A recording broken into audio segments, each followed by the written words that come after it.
ওসমান হাদিকে গুলিবিদ্ধ করার ঘটনাকে কেন্দ্র করে এমন একটা অবস্থা মনে হচ্ছে যে পরিস্থিতিটা বোধহয় সরকার, রাষ্ট্র এবং প্রধান রাজনৈতিক দলের বাইরে চলে যাচ্ছে। ষড়যন্ত্রকারী, চক্রান্তকারীরা আবার যেন সংগঠিত হতে শুরু করলো এবং তারা পরিস্থিতি নিয়ন্ত্রণে আনতে শুরু করলো। হঠাৎ করেই বাসে আগুন জ্বলল। কেন ওসমান হাদিকে গুলি করা হলো এখনো বোঝা যাচ্ছে না। তবে এটা মনে করার কোনো কারণ নেই যে এটা নিছক একটা দুর্ঘটনা।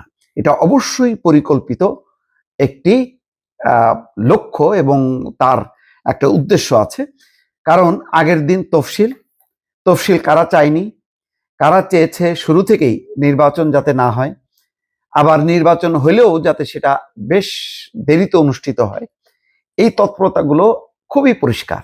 আমি আর নাম ধরে ধরে বলতে চাই না, আপনারা শুধু চোখ বন্ধ করে দেখেন যে যখন বিএনপি নির্বাচনের কথা বলল, সাথে সাথেই মনে হচ্ছে যেন কি একটা সর্বনেশের কথা বললো। অথচ এখন পারলে ডক্টর মোহাম্মদ ইউনূস কালকেই নির্বাচন দিয়ে খোদা হাফেজ বলে। সারাদিন আজকে চক্রান্তের গুটি চালানো হলো। রাতের বেলা 9:30টার সময় মির্জা ফখরুল ইসলাম আলমগীর যেন মৌচাকে ঢিল দিলেন। সব যেন তছনছ হয়ে গেল। অনিশ্চয়তা, অস্থিরতা, ষড়যন্ত্র, চক্রান্ত। তিনি কি বললেন? 25শে ডিসেম্বর তারেক রহমান দেশে ফিরবেন।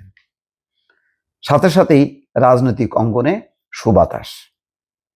এবং তার আগে দেখেন বেগম খালেদা জিয়ার অসুস্থতাকে কেন্দ্র করে একটা গুমোট পরিবেশ, এবং এটাও যেন একটা বিশাল অপরাধ, হয় বেগম খালেদা জিয়ার অথবা তারেক রহমানের।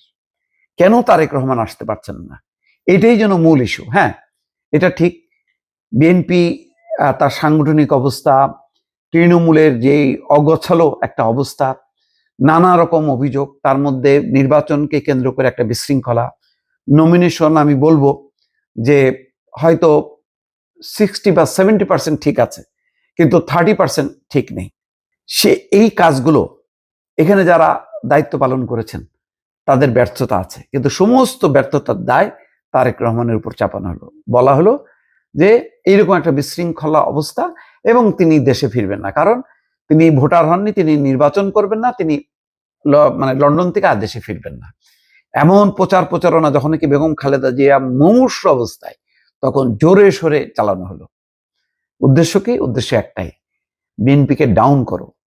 এই 5ই আগস্টের পট পরিবর্তনের পর থেকে সকল শক্তি বাংলাদেশে অবস্থিত, মূল শক্তি এবং জুলাই বিপ্লবের নামে যারা এটাকে ছিনতাই করার একটা চেষ্টা করলো, তারা সুদ্ধা নেমে গেল বিএনপির বিরুদ্ধে এবং তারেক রহমানের বিরুদ্ধে।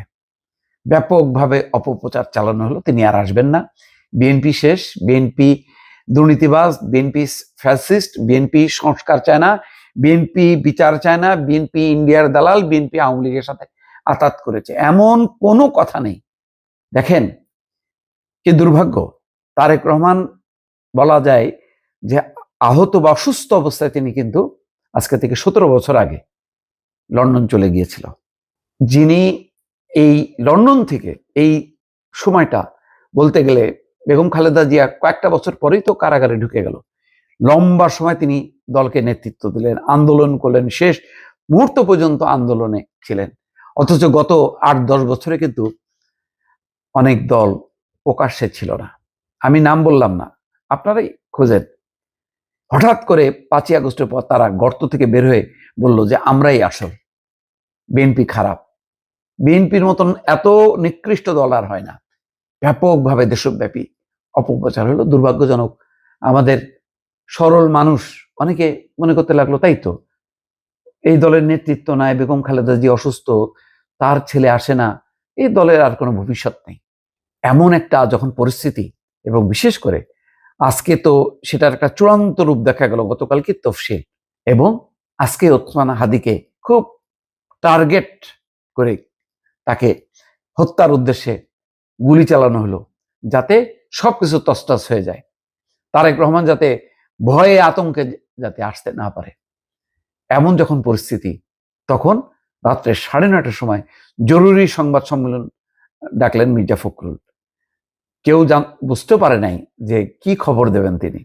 এমন একটা খবর দিলেন যে খবরের মধ্য দিয়ে এই যে বেগম খালেদা জিয়ার অসুস্থতা, হাদিকে কেন্দ্র করে যে একটা অস্থিরতা, বাসে আগুন দেওয়ার চেষ্টা, এবং মহল বিশেষ যারা এবার নির্বাচন করতে পারছে না, তারা যখন কি সংঘবদ্ধ হচ্ছে, যে কোনো মূল্যে তারা নির্বাচন প্রতিহত করবে, এবং সেই প্রতিহত করাকে আবার ইন্ধন দিচ্ছে যারা ক্ষমতায় আসতে পারবে না বলে যারা মনে করছে, যাদের কনফিডেন্সের অভাব, তারাও কিন্তু আবার একভাবে মানে তারাও তাল দিতে থাকলো, আর একরকম একটা পরিস্থিতি তৈরি করতে লাগলো, অনিশ্চিত একটা পরিস্থিতি।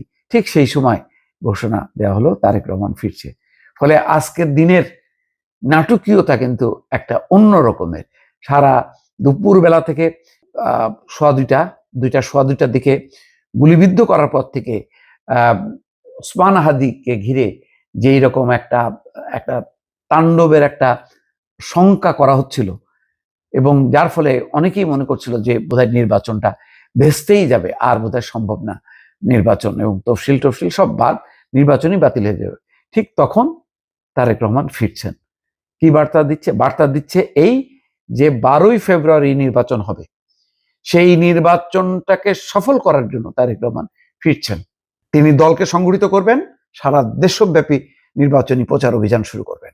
যখনই তিনি দেশব্যাপী মুভ করবেন, তখন কিন্তু দেখবেন যে নির্বাচনী জোয়ার তৈরি হবে। এমনিতেই মানে অনেক আগে প্রার্থী তালিকা করেও কিন্তু এক ধরনের নির্বাচনী জোয়ার তুলেছিল। সেখানে ভুল ত্রুটি যাই হোক না কেন, অন্তত বিএনপির 1000 প্রার্থী মাঠে নেমে একটা নির্বাচনী আবহ তৈরি করেছিল। কিন্তু সেই আবহাওয়াটাকে নস্যাৎ করার জন্য পরিকল্পিতভাবে ওসমান হাদিকে আজকে গুলি করা হলো। অনেকে মনে করছিল যে বোধহয় এই অন্তর্বর্তী সরকার তফসিল ঘোষণা করতে পারবে না, কিন্তু অন্তর্বর্তী সরকার ঠিকই তফসিল ঘোষণা করলো, এবং ঠিকই তারেক রহমান আসবে না বলে যারা প্রচার চালাচ্ছিল, তাদের একেবারে মুখে কালি দিয়ে আজকে বলা যায় যে মির্জা ফখরুল ইসলাম আলমগীর মানে ঘোষণা দিলেন তারেক রহমান ফিরছেন। এবং এই ফেরার মধ্য দিয়ে আমার ধারণা যে এখন একটা রাজনীতিতে সুবাতাস বইবে, অনিশ্চয়তা কেটে গিয়ে মানুষ আশায় বুক বাঁধবে, নির্বাচনের মধ্যে দিয়ে